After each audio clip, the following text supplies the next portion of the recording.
In 1932, a Kentucky mother fed her family of 7 on $4.83 a week. She did it for 6 years straight, and not one of her children ever went to bed hungry. Today, dietitians cannot replicate what she did. They have the recipes, they have the prices. What they don't have is the knowledge. Number 11 on this list was so effective, the USDA actively discouraged it in the 1980s. Number 3 contains an ingredient your great-grandmother bought for pennies that now sells for $30 a jar at health food stores. These 25 tricks kept 125 million Americans alive through the worst economic collapse in modern history. Then we forgot them, on purpose. Hit that subscribe button. Let's count down the 25 Great Depression survival tricks the government hopes Americans never teach their kids. Number 25, the bacon grease jar. On every wood stove in America in 1933, there sat a small tin can or a glass jar with a slotted lid. Inside it, the most valuable substance in the household, rendered bacon grease, strained and saved 1 tablespoon at a time. Your great-grandmother would fry the morning bacon, lift the strips out carefully, then tilt the cast iron skillet and pour the hot fat through a square of cheesecloth into that jar. Nothing was wasted. That grease fried the eggs, seasoned the green beans, made the cornbread crisp at the edges, and greased the pan for the next morning's biscuits. A pound of bacon cost 22 cents in 1933, and that jar was the second meal hidden inside the first. Modern food writers call this rendered fat and sell it back to us in glass jars for $14. A single pound of bacon yields nearly half a cup of usable fat. Throwing it down the drain is throwing away food. Your great-grandmother knew that. The grocery store hopes you've forgotten. Number 24, newspaper insulation. When winter came to the Great Plains in 1934 and coal cost more than most families could afford, the Chicago Tribune and the Saturday Evening Post became something else. They became walls. Mothers crumpled yesterday's newspaper into loose balls and stuffed them between the layers of their children's wool coats. The trapped air held body heat against the skin better than a second sweater. For shoes that had worn through, a folded square of newspaper inside the sole kept feet dry against the snow and added another month to a pair of boots. In rural homes where the wind whistled through the wall boards, families papered the inside walls with overlapping sheets of newsprint, sometimes pasted with a thin flour and water glue. The newsprint reduced heat loss by nearly 30%, according to studies done by university extension offices. A daily newspaper cost 3 cents. A heating bill cost a week's wages. The math was not complicated. Number 23, Chicory Coffee. Real coffee in 1935 cost 25 cents a pound, and for a family living on government commodity rations, that was an unimaginable luxury. So they made coffee from the ground.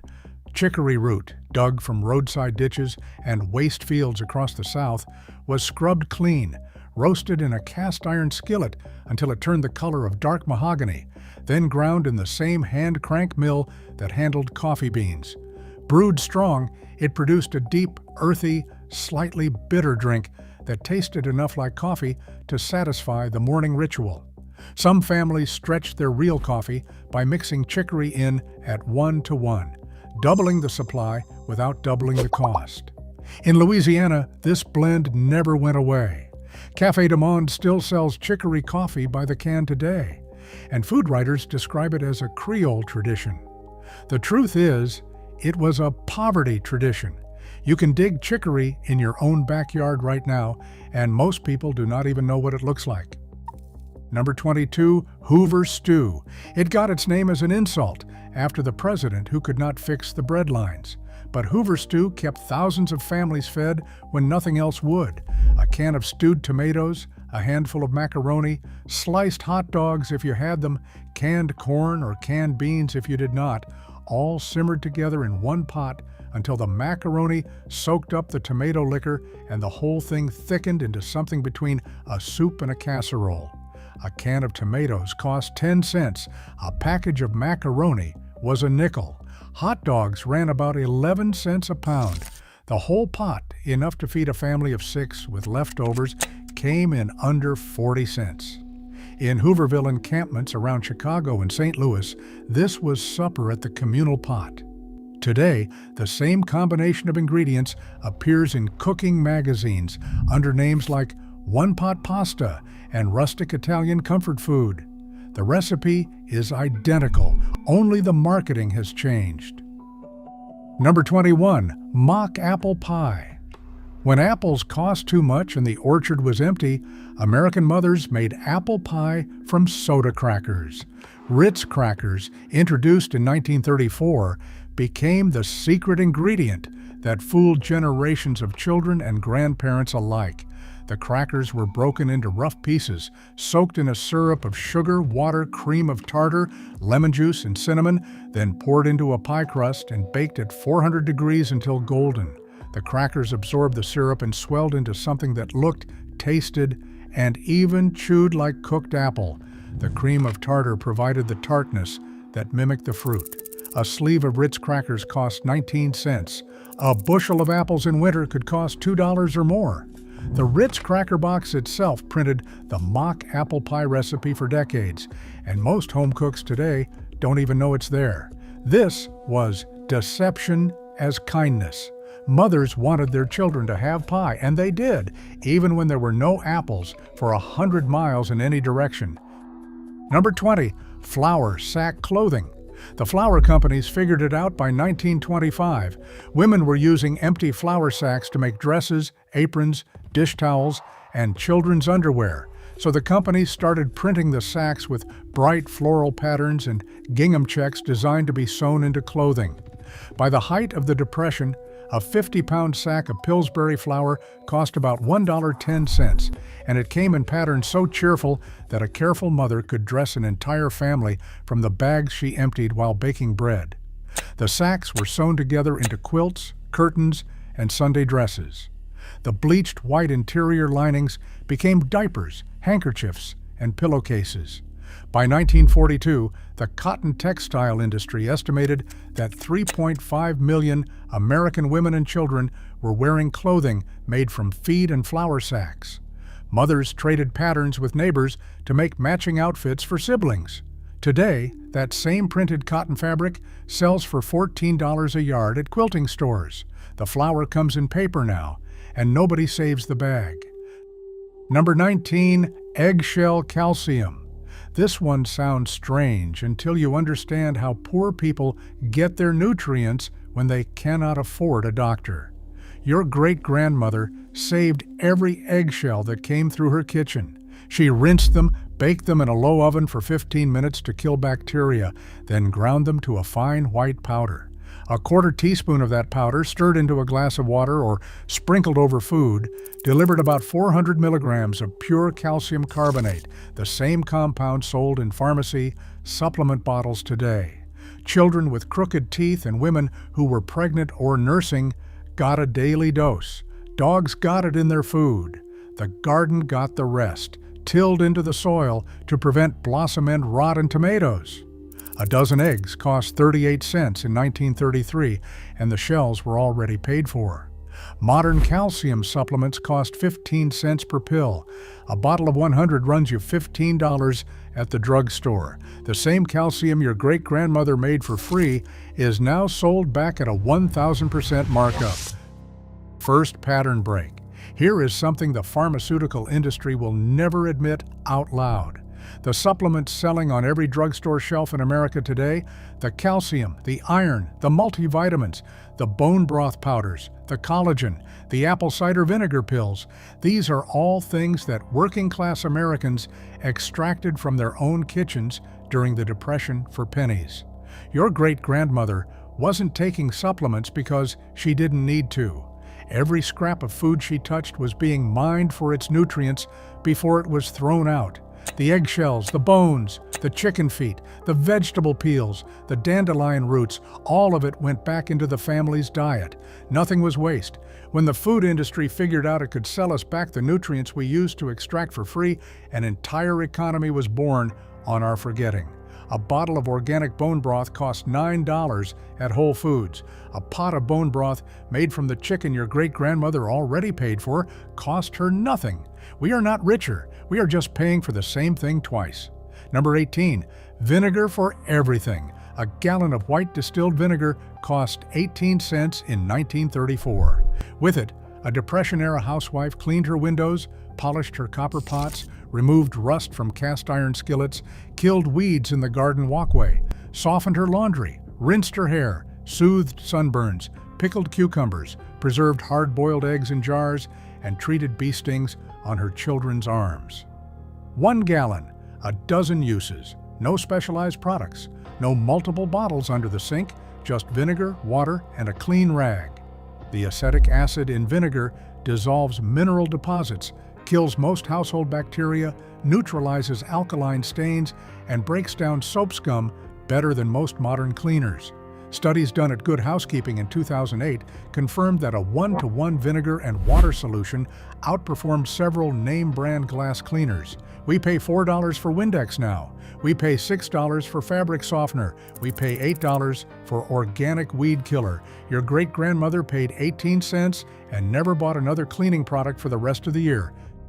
Number 17. Lard for cooking and skin. Before petroleum jelly, before cold cream, before any of the $100 moisturizers sold at Sephora, there was lard, rendered pork fat, white as snow and almost odorless when properly prepared, was the all-purpose product in every Depression kitchen.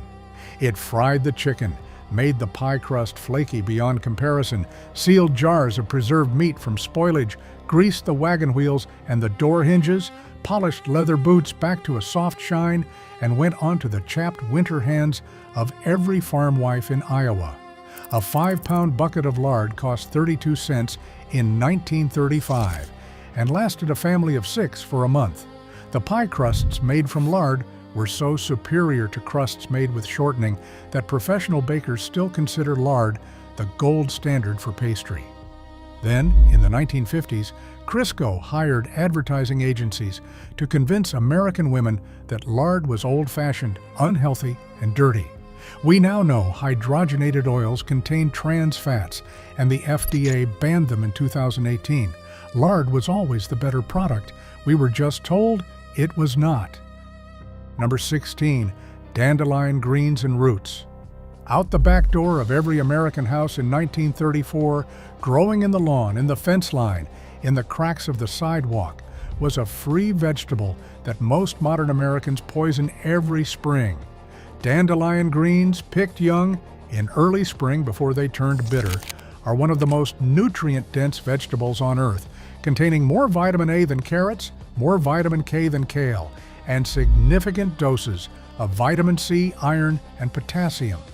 Your great-grandmother picked them by the basketful and cooked them like spinach, wilted in bacon grease with a splash of cider vinegar and salt. The roots, dug in late fall when they were thick and starchy, were scrubbed, roasted, and ground into the Chicory Coffee blend. The flowers were fried in batter as fritters. Today, Whole Foods sells a 4-ounce bag of dandelion greens for $4.99, while suburban homeowners spend $35 a year on weed killer to eliminate the same plant. We are paying to remove free food, then paying again to buy it back. Number 15. Feed sack quilts. When clothing wore beyond all hope of patching, when a flour sack dress had been mended so many times the fabric had become more thread than cloth, the materials still did not go in the trash. They became quilts. Every scrap of usable cloth, no matter how small, was washed, pressed, cut into squares, and pieced together into bed coverings that became family heirlooms. Quilting bees were social events as much as practical ones, with women from a whole church or neighborhood gathering in one front room to stitch together someone's wedding quilt or a new baby's blanket. The materials cost nothing because they were already paid for. A finished quilt could last 50 years and provide warmth through dozens of winters. Today, an authentic Depression-era quilt sells at auction for $400 to $2,000, depending on condition and pattern. The fabric in that quilt originally cost less than $1 in total scrap. buy scrap. The value was not in the cloth. The value was in the hands. We have outsourced both. Number 14, Twice-Brewed coffee grounds. When a tin of coffee cost 28 cents and had to last 2 weeks, your great-grandmother got creative. The morning coffee grounds did not go in the garbage. She spread them on a cookie sheet, let them dry through the day on the warm back of the wood stove, and brewed a second pot from them the following morning. The second brew was weaker, lighter, but still produced enough caffeine to start the day and stretched a 28-cent tin into a 4-week supply. The used grounds went into the garden, tilled into the soil around the tomatoes and the roses, where they added nitrogen and acidified the dirt. The grounds also went into the meatloaf, where a tablespoon of fine espresso-like grounds added depth to cheap ground beef. Some women rubbed coffee grounds on their hands to remove the smell of onions or fish. Modern coffee companies count on you brewing 1 pot and dumping the grounds. The math of true coffee, cost per cup, is staggering when you actually do it your great-grandmother's way. Number 13, onion poultice for chest colds. This one will make a modern pediatrician uncomfortable, but for 70 years it kept American children alive through pneumonia season. When a child came down with a deep chest cold, the kind that rattled when they breathed, your great-grandmother sliced a large yellow onion into thick rings, sautéed them briefly in lard until they were soft and steaming, wrapped them in a clean piece of muslin or cheesecloth, and laid that warm bundle across the child's chest for an hour before bed. The volatile sulfur compounds in cooked onion released as the bundle cooled, carrying decongestant properties that helped open the airways. The warmth loosened mucus. By morning, the cough was usually softer, the breathing deeper, the fever down a degree. There were no antibiotics for ordinary infections in 1934. An onion cost a nickel. A doctor's house call cost $3, and most families couldn't afford one. The onion poultice was what families could do for themselves, and it worked often enough to be passed down for 4 generations. Second pattern break. In 1962, the American Medical Association published a position paper discouraging the use of home remedies and folk medicine, recommending that Americans consult licensed physicians for all childhood illnesses. The paper named onion poultices, mustard plasters, hot toddies, and chicken broth specifically as practices that should be replaced with modern medical care. The intentions were probably good. Children were dying of pneumonia, and parents were waiting too long to seek treatment. But what got lost in that shift was the knowledge of when a home remedy was sufficient and when it wasn't. Your great-grandmother could tell the difference between a chest cold that needed an onion and one that needed a doctor. By the time her granddaughter was raising children in the 1980s, the knowledge was gone. A bottle of children's cough syrup costs $12 today, and onion costs 79 cents. Both work for different things. We just stopped learning which was which. Number 12, sourdough starter from the air. In 1933, you did not buy a packet of yeast at the grocery store. You made one. A small bowl of flour and water, left covered with a cloth in the warm corner of the kitchen, would capture wild yeast from the air within 3 or 4 days. Bubbles would form on the surface. The mixture would smell faintly sour, then more sour, then sharply tangy. Fed daily with a tablespoon of flour and a tablespoon of water, that bowl became a permanent member of the household, a living starter that produced bread for years, sometimes for generations. Your great-grandmother's starter might have been older than she was, passed down from her own mother and her grandmother before that. A loaf of bread cost a dime in 1933, and most families baked their own. The bread was tangy, dense, deeply flavorful, and kept for a week without molding because the natural acidity inhibited spoilage. Modern bakeries now sell sourdough loaves for $7 and call them artisan. The starter that makes them is free. It is in the air around you right now. Number 11, onion ash for wounds. Here is the one the USDA actually discouraged in the 1980s as part of a public education campaign against folk medicine.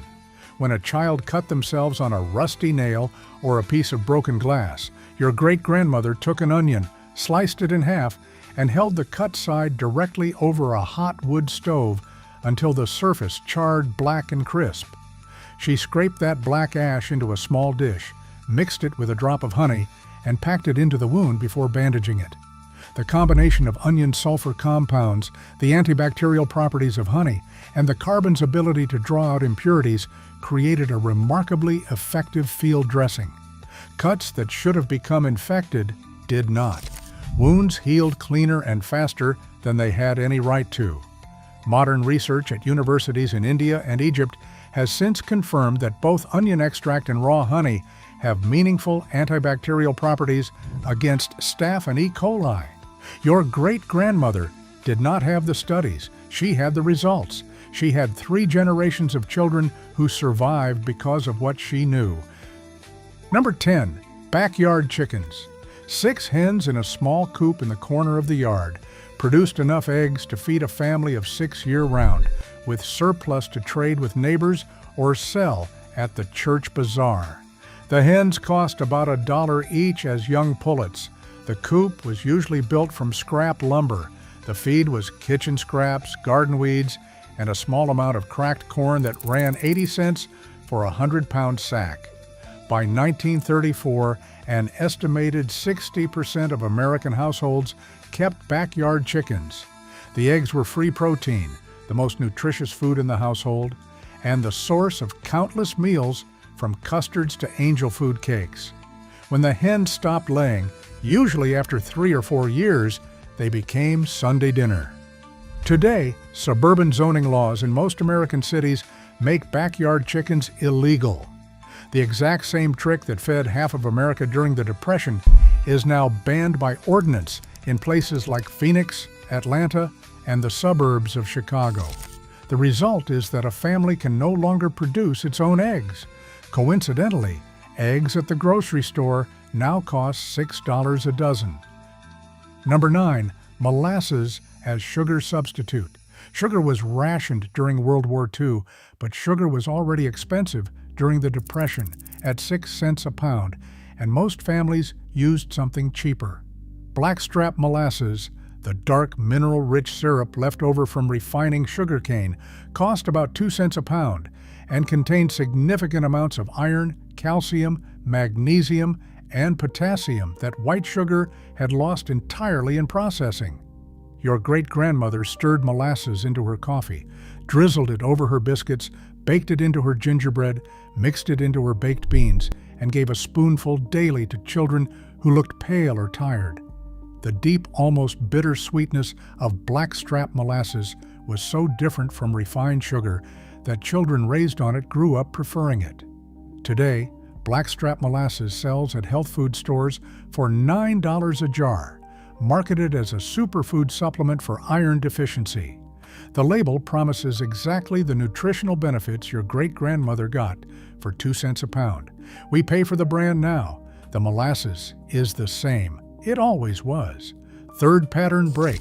Here is what the food and supplement industries learned in the second half of the 20th century. The cheapest, most nutritious foods in the American diet, the ones that fed poor families through the Depression, could be repackaged, rebranded, and resold to a wealthier generation at 30 times the price.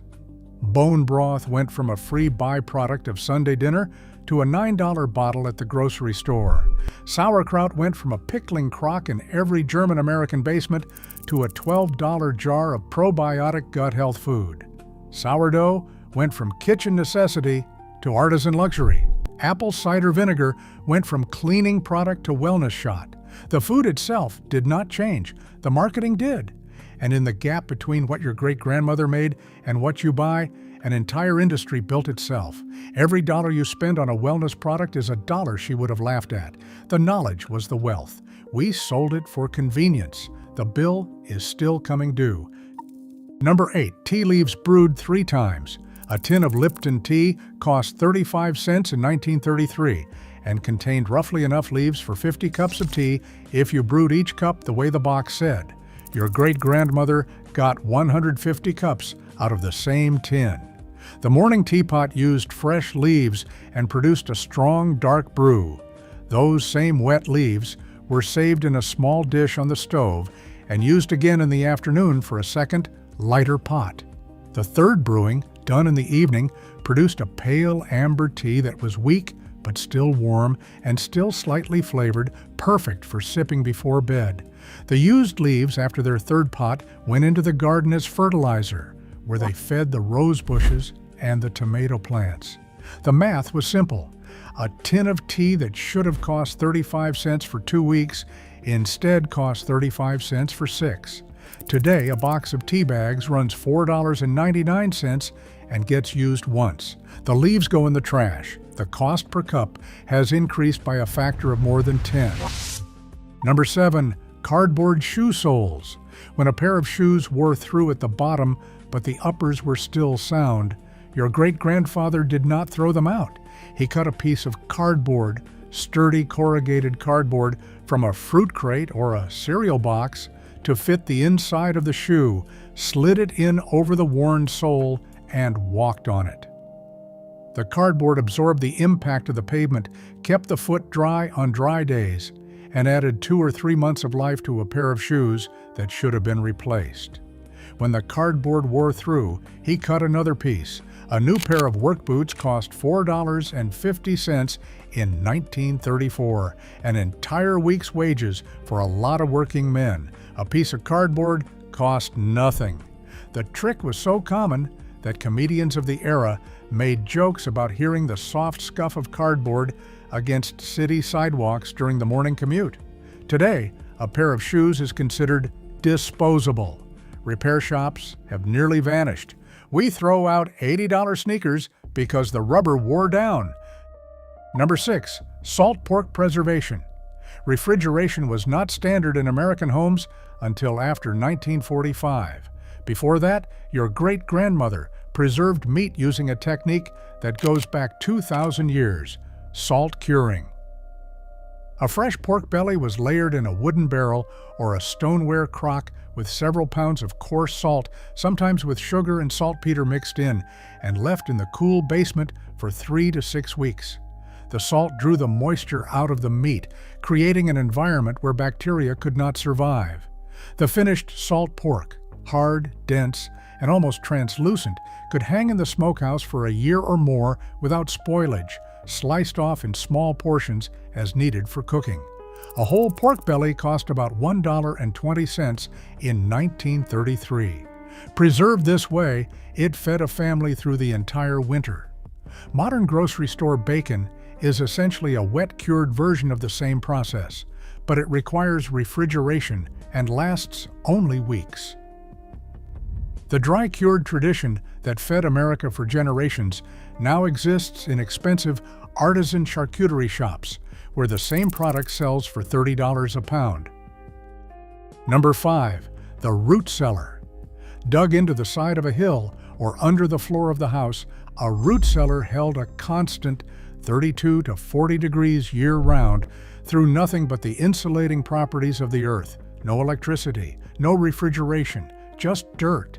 Inside it, your great-grandmother stored 200 pounds of potatoes in dry straw, bushels of apples wrapped in newspaper, hundreds of jars of canned tomatoes and beans, crocks of fermenting sauerkraut, hanging bundles of onions and garlic, and wooden boxes of carrots buried in damp sand. The cellar held the entire winter's food supply for a family of 8. Potatoes harvested in October stayed firm through April.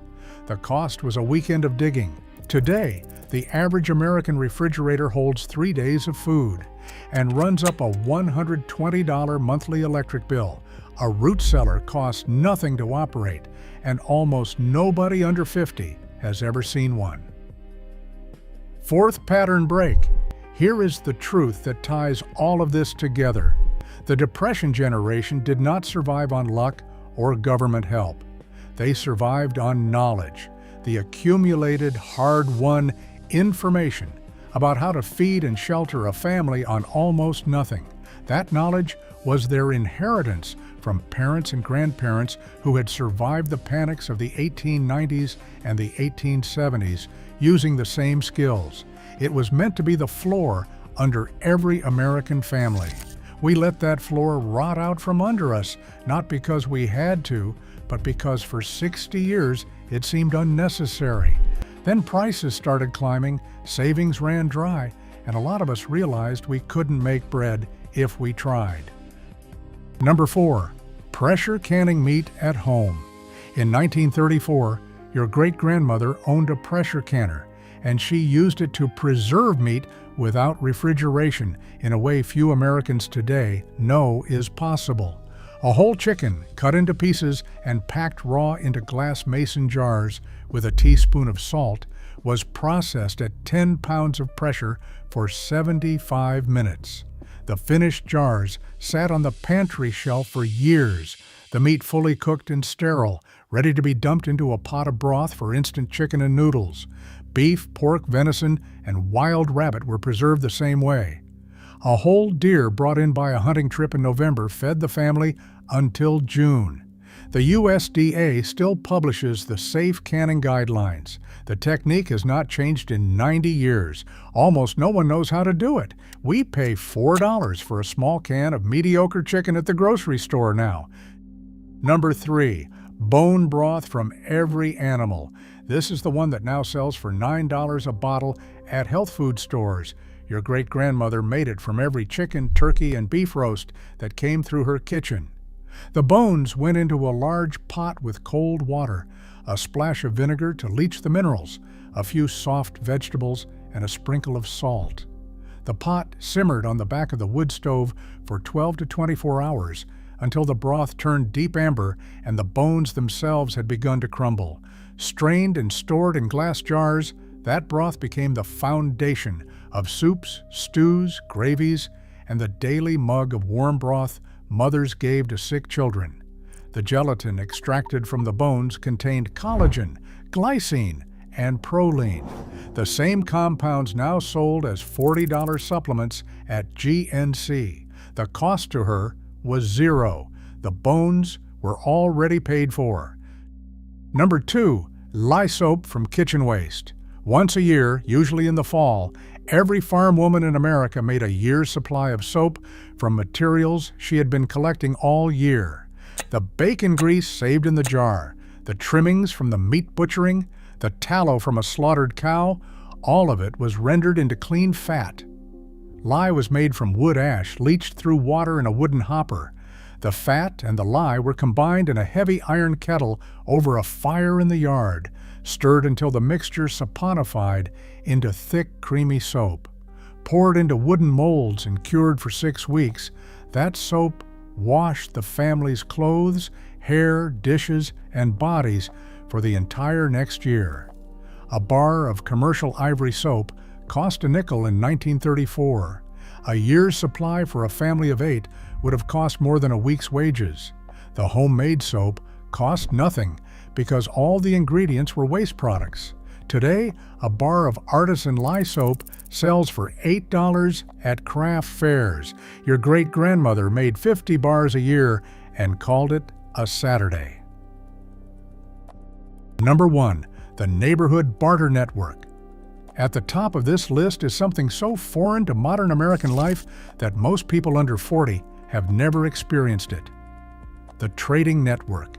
In every small town during the Depression, families survived because they were embedded in a web of informal exchange that operated entirely outside the cash economy. The dairy farmer traded milk for the blacksmith's repairs. The blacksmith traded work for the chicken farmer's eggs. The chicken farmer traded eggs for the seamstress's mending. The seamstress traded clothes for the dairy farmer's butter. No money changed hands. Nobody got rich. Nobody starved. Your great-grandmother knew exactly who had a goat that needed milking and who could fix a leaking roof, and she traded her labor and her surplus garden vegetables across that web every week of her life. The network was the wealth. It was the safety net before there was a safety net. Then television came, the suburbs came, and we stopped knowing our neighbors. We replaced 1,000 small obligations with a single paycheck and a single grocery store. The grocery store now charges us for everything the network used to provide for free. We are not richer, we are just more alone. Here is my challenge. Pick one. Try it this week and come back and tell me whether it felt like deprivation or whether it felt like waking up. Drop the one you are going to try in the comments. Your great-grandmother knew, and now you do too.